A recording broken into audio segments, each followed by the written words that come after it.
Hey everybody, what's going on? This is Robert McDougall with McDougall Insurance here in Norman, Oklahoma. And what we are going to go over today is basically going to be a life needs analysis. So what that means to you is that it's going to give you an idea of how much life insurance you need to have in the event that you croak. Okay, so it's all situational. We're going to go over that, but stay tuned. We got a lot of cool stuff for you.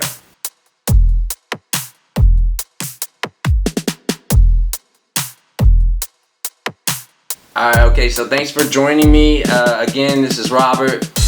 I'm going to do this on this piece of paper here, and you can't really see what's on here, but I'm going to explain it, and I'm going to do the best that I can in interpreting what is on here to you. But basically, in this situation, to figure out this family's life insurance needs, I'm going to go through what's called a needs analysis, okay?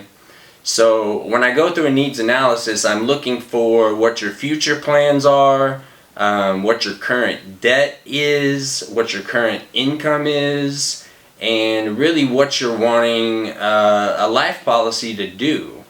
So that's really kind of where I start, but then we get to the numbers. So let's say, just for instance, we've got Joe from Oklahoma, and then we got Carol. Joe and Carol. Okay. Joe and Carol. Joe is 35. Carol is 32. Joe married younger. Let's say that Joe and Carol have two kids, a son and a daughter. Okay, so they've got a son and they've got a daughter. Perfect. Nice little family. They've got a home that right now they currently have about $250,000 left on their mortgage. So as a debt of Joe and Carol, they have $250,000 for their home mortgage.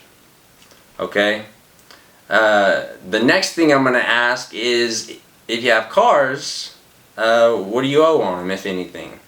Well, let's say both of them owe $20,000 on their vehicles. That's probably a little bit average, maybe a little bit above average, but we'll just say that. So Joe's got a $20,000 vehicle, Carol's rolling around in a $20,000 vehicle. So that's $40,000 more on top of the $250, or $250,000 should I say, that is their home loan. So what I'm doing is I'm adding up their debt, right? I'm adding up their debt, like what they would owe in the event that one of them passed away. So you've got the house, you've got the cars. Let's just say the average home in America has anywhere from $8,000 to $12,000 in credit card debt. I'm not going to treat Joe and Carol any different. I'm going to say they've got 10, and we'll run with that. So $10,000 in credit card debt. Let's say that Joe and Carol both each have $8,000 in student loans. Okay? At the age of 35 and 32, well, with student loans, I mean, they could go on until you're 498. They don't really stop. So we'll just say $16,000 between the two of them. 8 and 8 for student loans is what they're in debt on that.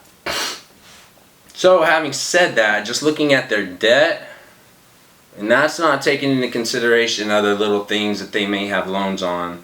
But looking at that, if you do the numbers, that's $250,000 for their home, $40,000 for their two vehicles, $10,000 for credit card debt. The average household has about 8 to 12, so I put 10. And then $16,000 for student loans between the two of them.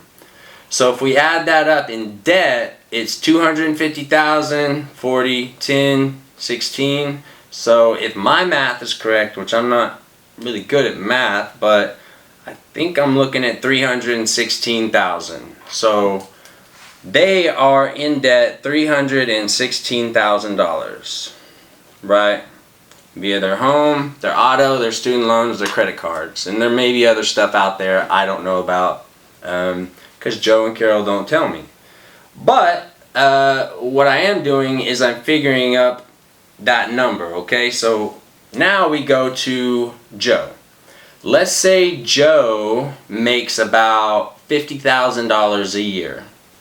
So $50,000 a year is what his family, Carol and his son and daughter, are used to him providing financially for the family every year. That's part of their income. Let's say Carol's the breadwinner, and let's say she makes 70 grand. Good job, Carol.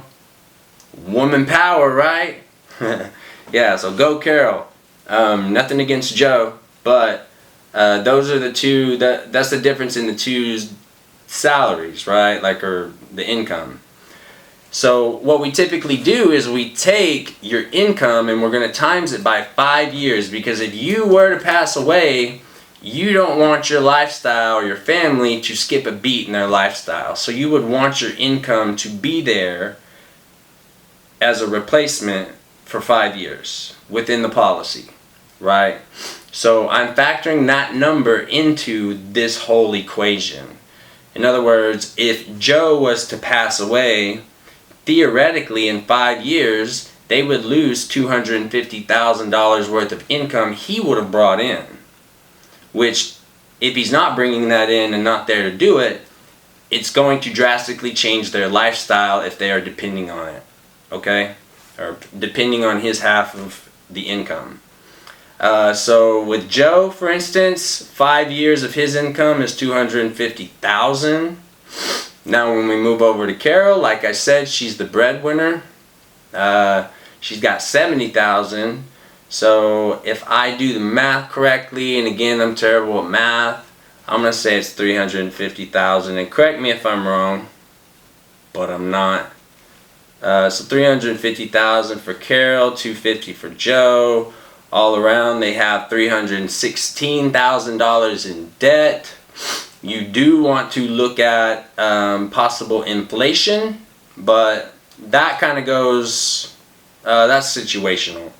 Anyway, just for easy math, $316,000 is their debt via their house, their cars, their credit cards, their student loans, right? Their income, Joe is worth $250,000 as far as an income. You can't replace a life. Life insurance doesn't do that. Nothing does that. But Joe is worth $250,000 as far as an income to his family for 5 years.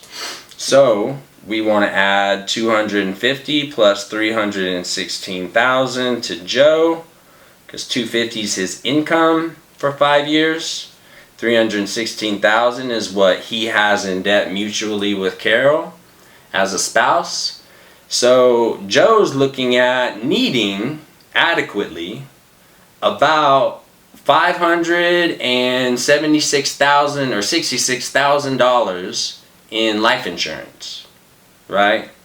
So that's how I got to that number. Now there may be more things you want to throw in there, like if someone's wanting a funeral or something, and I know that's not like what we want to think about, but in the event that it did happen, what would you want, how would you want it to react, basically?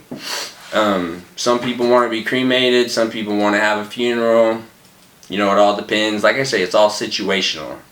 But so that's Joe, right? Joe has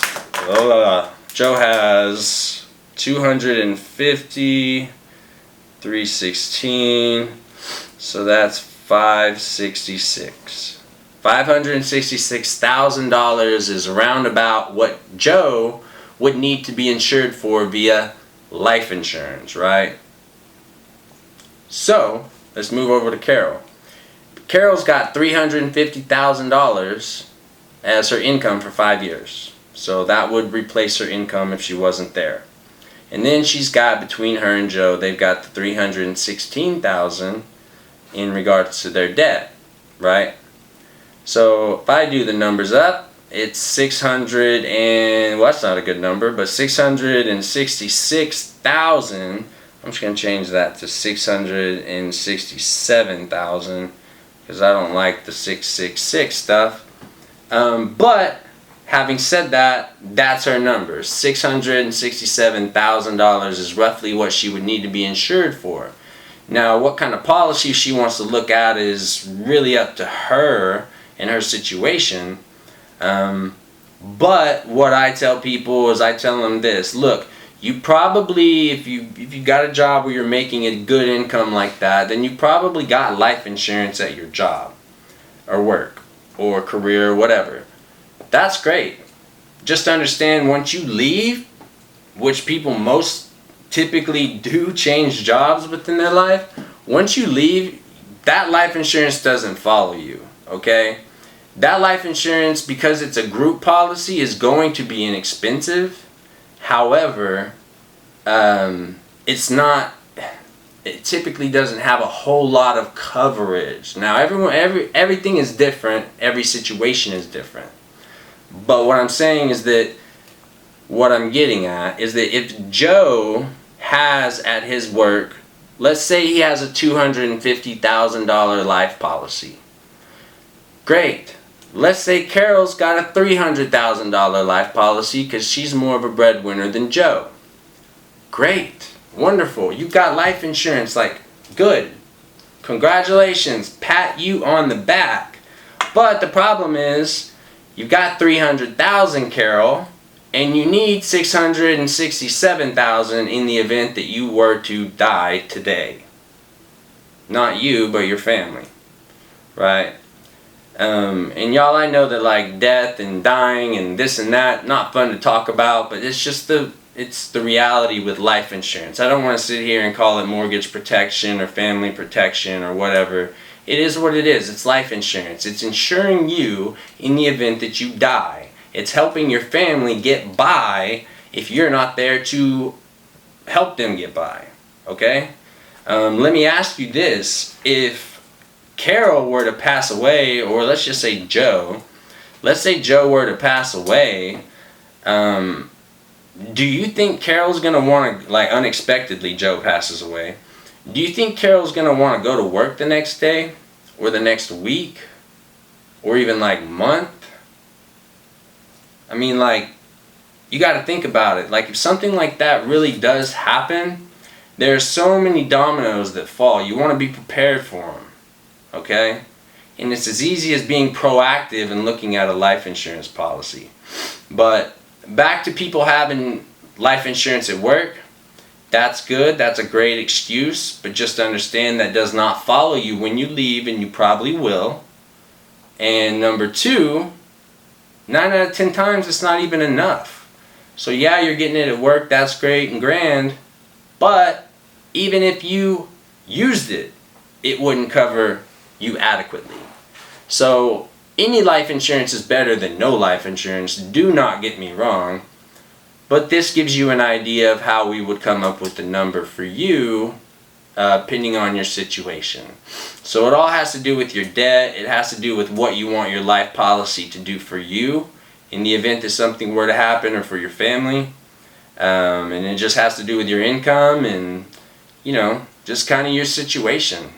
So that's called a life's needs analysis. And I hope that made sense. I hope I didn't bore you. But if you have any questions, please give me a call.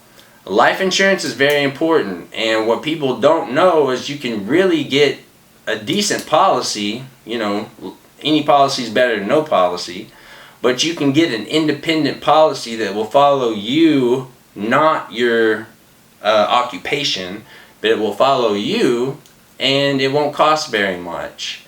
If you're just looking to get something that is there to either supplement what you currently have or override and cover, as if that policy doesn't exist at work that you're paying 10 or 15 bucks a month for. So anyway, that's my spill, and everyone, I hope you're staying healthy.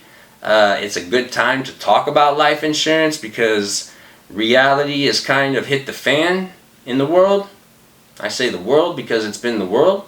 Like coronavirus, COVID, or whatever it is, 19. What happened to 1 through 18?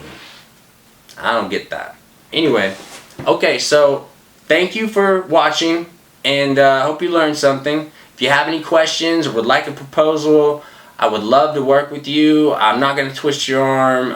I'm only out to help and that sort of thing. So if not, I've done my job. I brought it up to you. So if you've made it this far in the video, congratulations. You're going to get a $150 gift card in the mail if I had your address. Alright, well, y'all have a wonderful day. Stay safe for real. And keep your head on a swivel out there. Because it is crazy.